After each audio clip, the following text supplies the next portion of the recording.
So welcome to the summit. Your wait is over, postmenopausal women scaling back.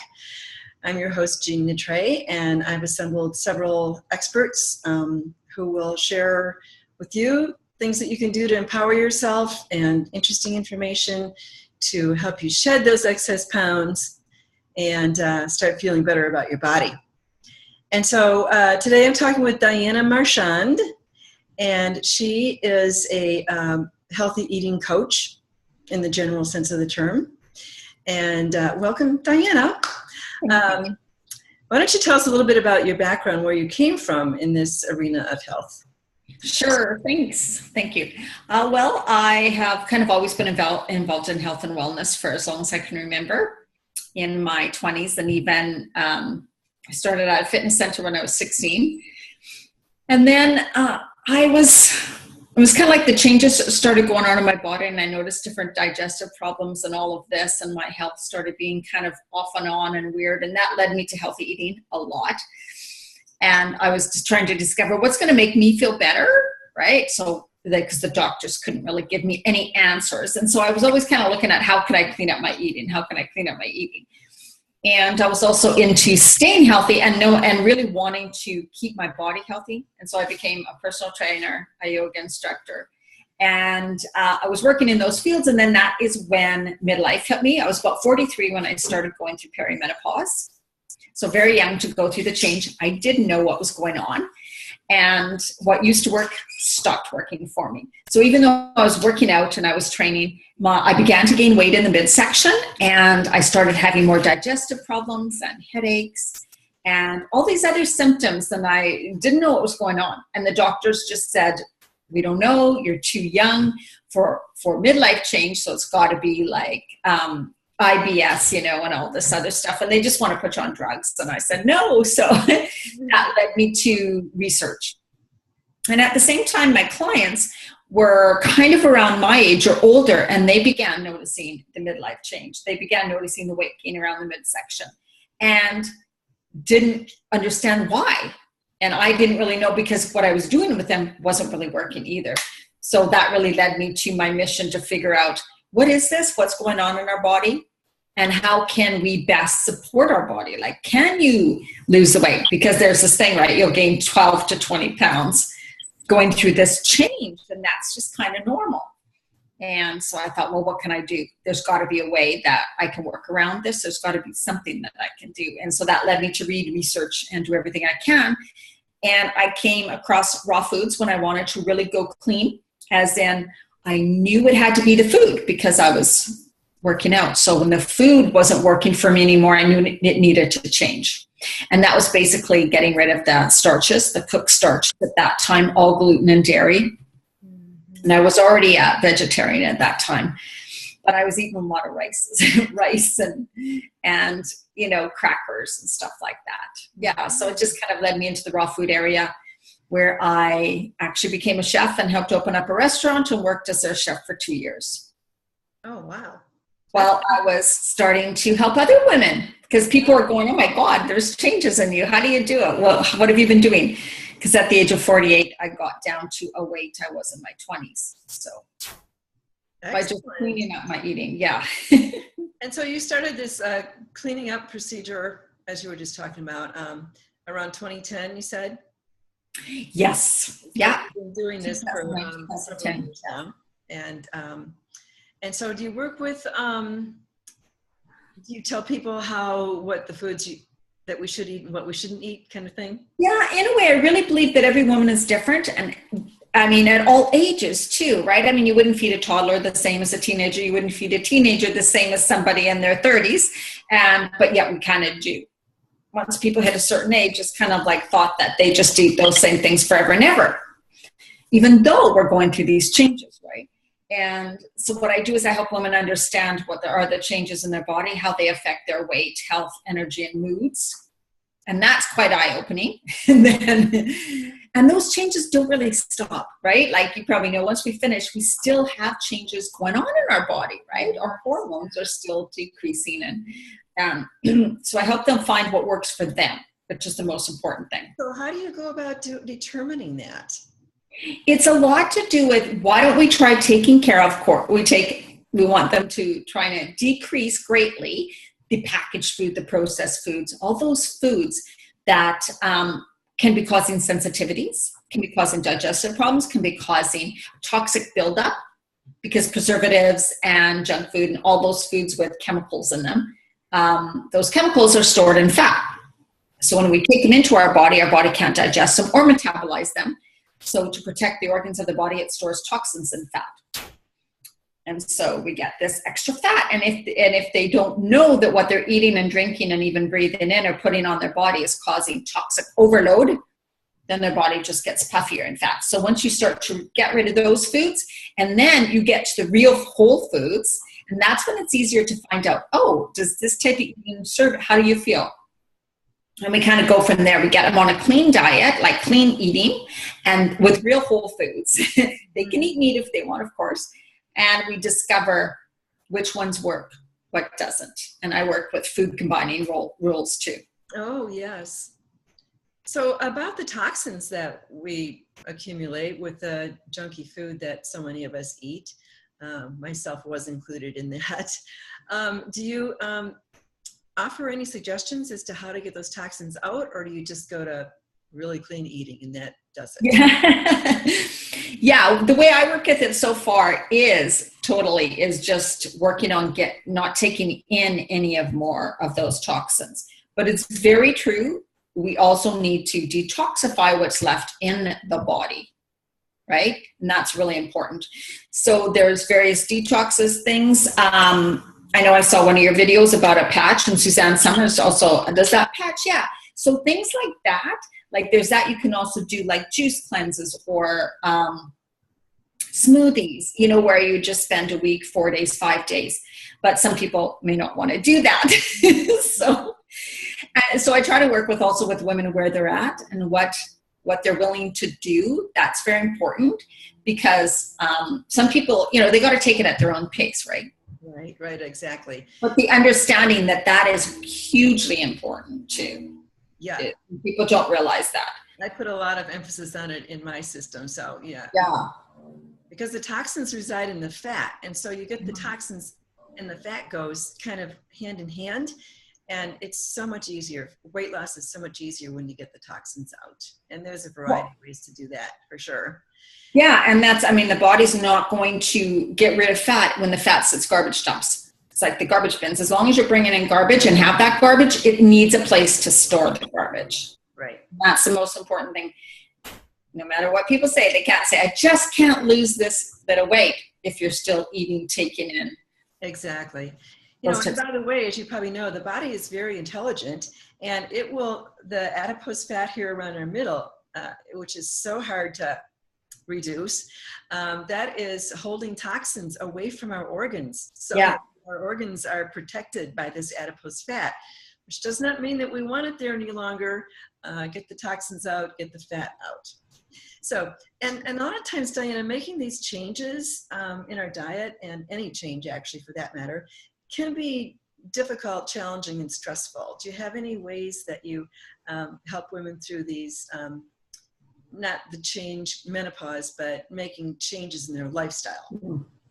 Yeah, that is so true. And I think because women are so used to doing everything, so, we were raised, right, and believing that we had to take care of the home and on, but that now we have a society where women work 5 days a week, take care of elderly parents, still have kids at home. And so when they try to turn the attention onto them, they're not used to it. They're used to giving their whole life and putting themselves last. And so it's more like a realization, wow, like, okay, this is your midlife stage. If you don't start taking care of your health now, there's 2 paths you can go down. One, which is the path of continually putting everybody else first, everything else first. And then your health is ultimately going to start to go downhill. Or you can choose to start taking care of you, because then you are around for your family, for your grandchildren, for everybody, right? You're able to be there with them. Right. Whereas all of a sudden, if your health don't take care of yourself, they're going to have to start taking care of you. And I think that's what most women actually dread or don't want to happen. But by putting themselves last, that's ultimately what could happen. Mm-hmm. For sure. And then we do simple things throughout the day that can help reduce their stress. I suggest taking time in the morning, to be by themselves, do some journaling, something that's right for them, time in the evening. So there's certain little things you can do throughout the day to just calm yourself, release the stress, focus on you and your health and wellness and feeling worthy of it, worthy of taking care of yourself. Sure, of course. And maybe putting it into their calendar and telling their family members, okay, this is my time alone, 5 days a week or whatever. I'm taking an hour for myself and you guys are on your own kind of thing. Yes. Yeah. Yes, that's the thing. It's like scheduling it like you would an appointment or like you would when you go to work or whatever. That is how important this is. Yeah. There's nothing more important than your health. And then when you show others, and especially your family, that you take care of yourself, you're showing them that they should be taking care of themselves too. Exactly. Yeah. In fact, maybe you could make those dietary changes part of the family project, and there's probably ways to do that, to insert that into the family dynamic. Do you work with that at all? Yeah, in a way, I tell the women to worry about themselves at first, because ultimately what they want to do is save their family. It's like, well, if I'm going to do this, and they learn how, oh my God, really, like this is what a big difference it can. So then they want to help their whole family at once. And I'd say that's again too much. Focus on you. But when they focus on themselves, they're bringing in way more of the healthy food. So that starts going in the kitchen, right? And their family sees more of this, and they can be their choice to try it or not. But it really is about modeling and about showing, right? Being the example.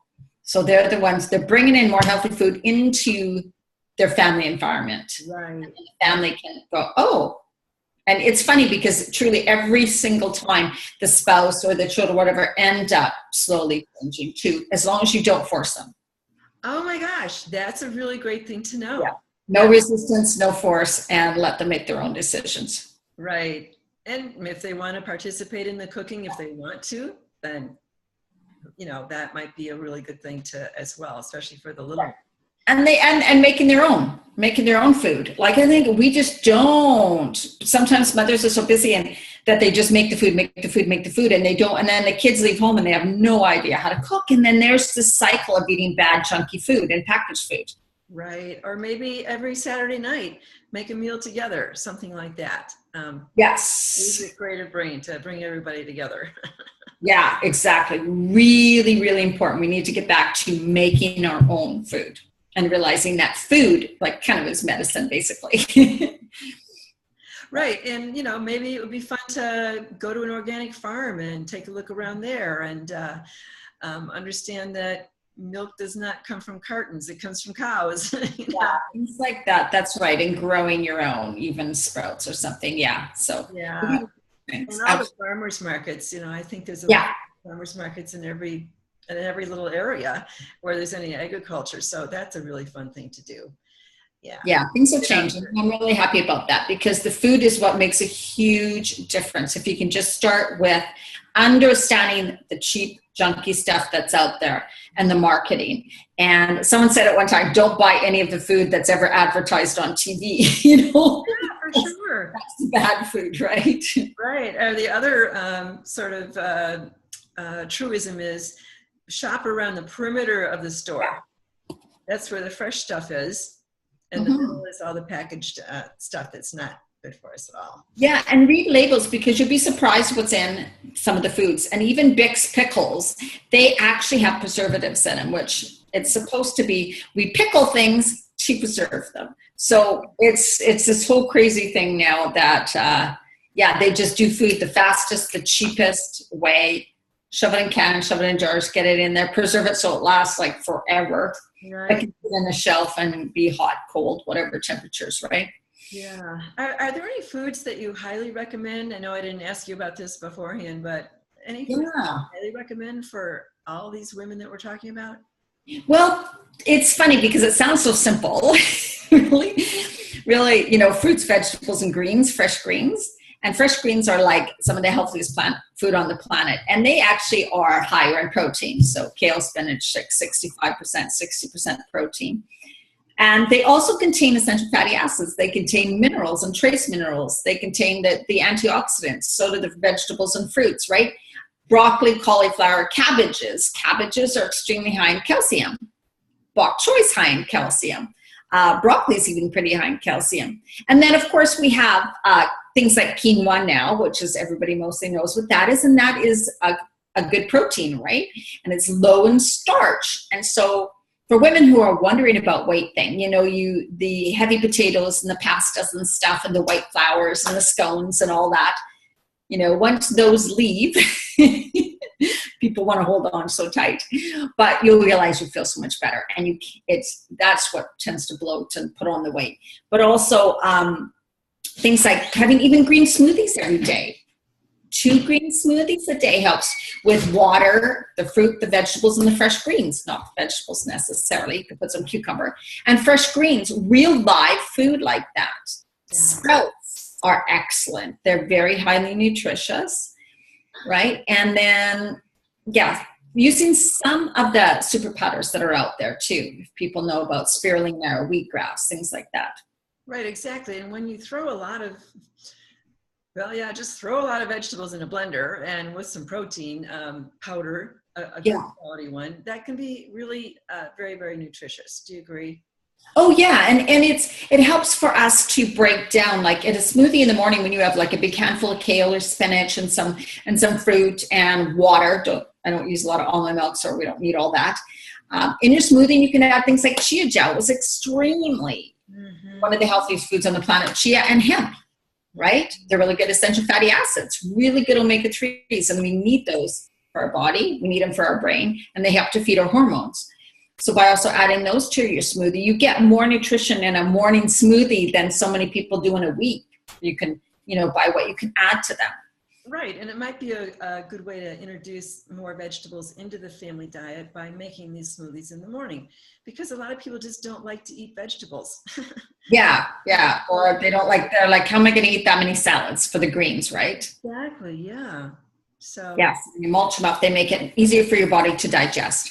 And then some nuts and seeds. And it's not just about the roasted, the whole handfuls of them. In some raw food recipes, if anybody's aware, there's things called pâtés, which they soak the seeds or the nuts so they make them bioavailable, easier to digest, and grind them up. And we grind them in a food processor with some vegetables and stuff. And they make things like, they're kind of like our meat substitute. And they are really good for fiber and then minerals. And lots of those nuts and seeds are really good and healthy for us and for balancing our hormones too. So that's really important. People know about ground flax, but also sunflower seeds and pumpkin seeds. And pumpkin seeds are high in zinc and they're high in protein actually. And then Brazil nuts are very high in selenium. Right. So, okay. So interesting, Diana. I understand you have a free gift for us. Why don't you tell us what that is? Sure. Yeah, I did a video series. My favorite way to do things is on video. And so I've done a 3-part video series it's called Why the Weight Gain Over 40 and What You Can Do About It. And it includes videos, one on the hormonal changes. So I kind of explain the hormonal changes that are going on in the body or have gone on in the body, how they have affected your health, your weight, your moods, and your energy. And then we go into talking about stress, because stress, you cannot release weight when you're under stress. You will gain weight when you're under stress. It affects your adrenal glands, right? Your adrenal glands can blunt your hormone production, so you stop producing the hormones properly. So stress has a huge effect on how your body carries weight, gets rid of it, all of this. And of course, your moods and your energy and your health in general. So I talk about stress, and then I also, how you can decrease it too, what it causes. And then I also go over the food. I go more into depth about the different types of food. Just kind of like what we talked about, what foods, how they affect your body, especially at midlife and older. And the foods that are the good ones. Oh, great. That sounds really, really juicy, educational. So, oh yeah, and I forgot that free. Sorry.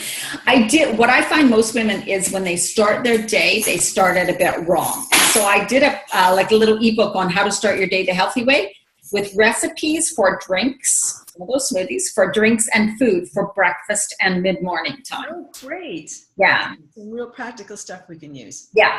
Absolutely. Diana Marchand, thank you so much for talking with us today. You're welcome. Thanks for having me. Yes, and we'll see you around the internet. Okay, great. Thank you. Thanks so much. Bye.